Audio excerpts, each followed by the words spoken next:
Cientistas ensinam neurônios de um camundongo, só os neurônios, tá? Sem o camundongo, a jogar videogame. Eu não sei se eu entendi o que eu acabei de ler, mas eu tenho certeza que eu vou entender a partir de agora.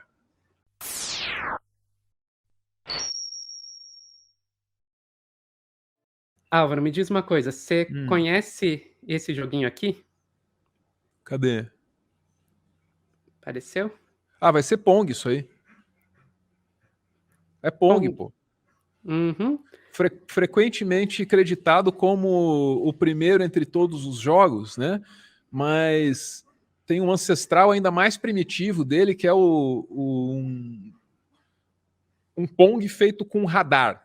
Os caras tinham equipamentos de milhões e milhões de dólares e fizeram um Pong para jogar com o radar. O videogame começou aí, com um uso meio irresponsável, porém lúdico, de equipamento acadêmico. É isso, Sofia. Mas tá, é Pong. Ah, mas faz parte. É a Pong, como você falou, um dos primeiros os jogos, não vamos colocar o primeiro, mas um dos primeiros jogos, lançado lá em 1972. Agora você viu ali o joguinho. Quem você acha que estava jogando, que estava controlando ali? Ah, tinha que ser o cérebro do rato. Foi isso que eu vi na abertura, pô. Aí ficou fácil pra mim. Foi esse negocinho aqui que estava jogando. Ah, não. Eu achei que o cérebro ia estar. Isso é o cérebro do rato Não é? separado do rato? Você tá de sacanagem comigo? Não é o cérebro do rato. Na verdade, é camundongo, né? Rato e camundongo são. Os dois são roedores, mas são diferentes. Tudo rato, tudo rato. Até capivara Tudo é rato. Tudo rato. Roedores, justo. Roedores, justo. O que eles fizeram foi cultivar as células tronco de camundongo para transformar elas em neurônios em cima de uma placa cheia de eletrodos. E é aquilo que você viu ali, é isso. Tá, então os caras construíram tipo um cérebro de proveta? Exatamente. E daí ligaram ele em circuitos? Exatamente. O pessoal lá do Cortical Lab, que foi quem fez isso lá, uma empresa de biotecnologia na Austrália, eles chegaram a dizer que dá para considerar como um cérebro ciborgue, já que tem tanto a parte mecânica, elétrica lá dos eletrodos, quanto a parte biológica feita pelos neurônios de camundongo.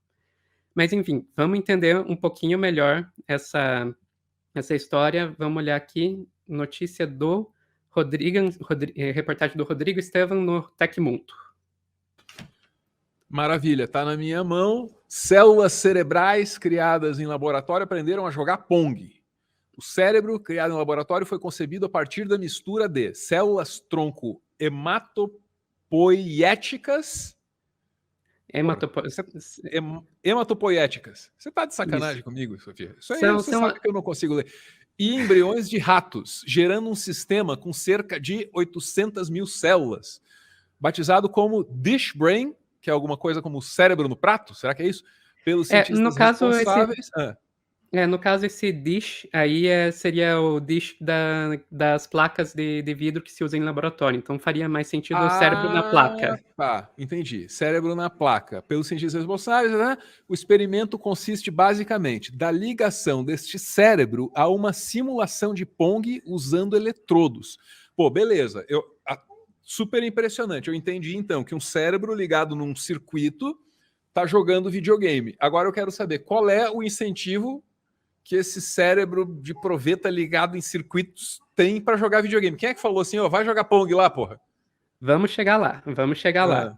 Primeiro vamos entender como é que foi feito isso, né? Então, como eu falei, foi criado aí, né, em cima dessas placas. E daí tem mais um videozinho aqui que eu quero mostrar para vocês, que é esse aqui, que foi um vídeo produzido pelo próprio laboratório lá, Cortical Labs, e foi disponibilizado na revista Neuron, que é a revista onde foi publicada essa pesquisa. Ele basicamente vai explicar pra gente como é que esse negócio aprendeu a jogar Pong. Tá. Então vocês podem... não precisa ler, eu vou explicando, Álvaro. Tá, vocês podem ver que tem dois quadrados aqui em cima, né? Um do lado esquerdo e um do lado direito, e um retângulo embaixo. Isso aí são os eletrodos. E as células foram cultivadas em cima de tudo isso. esse aqui embaixo, esses eletrodos são os neurônios que vão conseguir, entre aspas, enxergar a tela. Então, faria o papel do nosso córtex visual lá, que enxerga as coisas. E os de cima ali são o equivalente aos que vão apertar o botão para cima e o botão para baixo. Daí os neurônios foram cultivados em cima disso aí. Daí, vai mostrar aqui. Cada um desses quadradinhos azuis é um eletrodo. E daí, ó, isso aí é o que acontece quando o cérebrozinho está jogando Pong. Toda vez que você vê subindo esses negocinho vermelho ali, significa que os neurônios em cima daqueles eletrodos estão ativando. Então, Mas como é que é a ligação entre orgânico e inorgânico, entre as células desse cérebrozinho e essa placa aí? Como é que uma coisa ativa a outra, cara? Então, Álvaro, é bom a gente lembrar que os neurônios, eles funcionam à base da eletricidade, né? O impulso nervoso, ele é um impulso elétrico. Quando um neurônio se comunica com outro, na maioria das vezes, vão existir exceções, mas na maioria das vezes vai ser para uma substância química, um neurotransmissor, que é transmitido de um para o outro. Mas a transmissão dentro desse neurônio, digamos assim, se dá através da eletricidade. Então, não é difícil um eletrodo conseguir detectar isso. Agora, eles basicamente, então, criaram isso aí e daí fizeram o cérebrozinho aprender a jogar Pong. De acordo com eles, levou de 5 a 15 minutos para o cérebrozinho aprender. Como que eles fizeram isso? Eles basicamente, toda vez que o neurônio conseguia acertar a bolinha, eles davam um estímulo numa mesma região lá. E quando ele errava, eles davam estímulo numa região aleatória. E pela própria maneira com que os neurônios se ligam entre si, quando você faz essa repetição, ele tende a buscar essa repetição. Então, com isso, ele acabava de 5 a 15 minutos aprendendo sozinho e aumentava a frequência dele acertar a bolinha. Então, vamos voltar para a reportagem da Tecmundo. Muito bem. Essa frequência, porém, não é exatamente das mais altas. Os cientistas até mesmo admitem que o cérebro não é lá um ótimo jogador de Pong. Tudo bem, eu também não era. Mas eles ressaltam que, embora erre bastante, o experimento mostrou resultados muito bons e bem acima do esperado para ocorrências aleatórias. Ah, tá. Então, estatisticamente, fica improvável daquele fenômeno ali ser qualquer coisa que não tem nada a ver com os impulsos que eles deram e com intenção, é isso? Exatamente. O cérebrozinho errava bastante, mas ainda não dá para dizer que era aleatório, que ele Dava para realmente ver que ele estava tentando, estava se tentando. esforçando. Tá. Exatamente. Mas aí chega na pergunta que você me fez, Álvaro. Ok, mas por quê? O que o cientista ganha fazendo isso? Aí eu posso trazer você aqui, daí só lamento, Álvaro, está em inglês, pode ler só a parte que está destacada. Reportagem na revista Nature, da Heidi Ledford. Como é que é? O trabalho, a pesquisa, suponho, né, é um passo importante na direção do desenvolvimento de testes, né, que poderiam ser usados, por exemplo, the potential effect, para testar como é que é o potencial de drogas com funções neuronais, disseram os pesquisadores Takuya Izomura, no Riken Center for Brain Science, que fica em Saitama, que é a cidade batizada em homenagem ao One Punch Man. Para quem não sabe, o anime veio primeiro e a cidade foi batizada assim depois. Então, Exatamente. Com uma experiência dessas, você... Outra de sacanagem, obviamente. Você abre caminho para testar droga, inclusive psiquiátrica. É isso. Exato, É isso que eu entendi. é bem por aí mesmo, porque a gente tem que lembrar, sempre que a gente fala de testes em animais e laboratório, isso é uma coisa que ninguém gosta de fazer.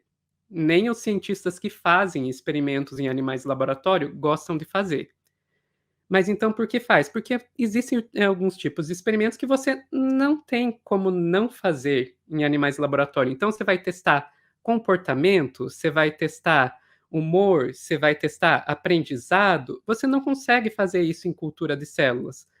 A ideia desses pesquisadores é justamente tentar criar um modelo, nesse caso aí um modelo de aprendizado, que possa substituir um animal. Então, para que os pesquisadores no futuro possam fazer o teste nesses cérebrozinhos em placa, em vez de testes em animais de laboratório, que é algo importantíssimo. Caramba, cara! Mas não é qualquer pesquisa que nós estamos vendo, então? Não, e na verdade tem mais um objetivo, Álvaro. Vamos voltar lá para Nature. Então, o Cortical Labs, o laboratório lá, tá mirando, tá com a intenção aí de, numa dessas, quem sabe, usar neurônios para desenvolver, atenção, unidades biológicas de processamento, tipo computador feito de carne. Ah, tá de Exato. sacanagem. Como é que é? As técnicas desenvolvidas para o Dish Brain, né? Isso. São o suficiente para serem usadas para comparar variações em aprendizado entre diferentes animais ou entre células de diferentes regiões do cérebro, diz Potter. Porra, então assim... Steve Potter, que é um dos pioneiros da neuroengenharia.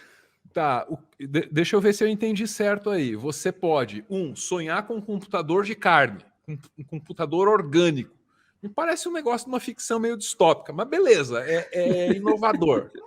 Né? Você pode usar isso aí para compreender como é que se dá o aprendizado em diferentes regiões do cérebro e em diferentes animais.